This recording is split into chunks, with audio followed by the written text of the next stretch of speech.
Hello everyone, good morning. అందరు ఎలా ఉన్నారు? బాగున్నారు? నేను చాలా బాగున్నాను. మీ వంటలకు కిచెన్లో అయితే ఎమ్మి ఆకుకూర పప్పు అంటే కొయ్యూర పప్పు, కొద్దిగానే పెసరపప్పు వేసేసుకొని చేయండి, బాగుంటుంది. పెసరపప్పు ఒక 10 మినిట్స్ నానబెట్టి పక్కన పెట్టేసుకోండి. ఆకుకూర మంచిగా కడిగి ఒక 2 ఉల్లిపాయలు, కొద్దిగా పచ్చిమిర్చి, 2 టమాటాలు, తాలింపుకు కొద్దిగా జీలకర్ర, ఎల్లిగడ్డ అన్నీ వేసి తాలింపు వేసేసి వాటర్ వేయకుండా చేయడం. వాటర్ ప్లేట్లో మూతలు వేసేసి ఆవిరి పెడితే 10 to 15 మినిట్స్లో కొయ్యూర పప్పు రెడీ అయిపోతుంది. వీడియో కనుక నచ్చినట్టయితే లైక్ చేయండి, షేర్ చేయండి, సబ్స్క్రైబ్ చేయండి, ఫాలో చేయడం మాత్రం మర్చిపోకండి. తగినంత జీలకర్ర,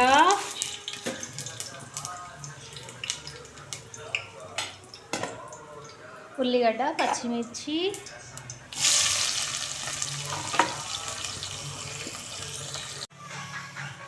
తగినంత పసుపు, ఉప్పు,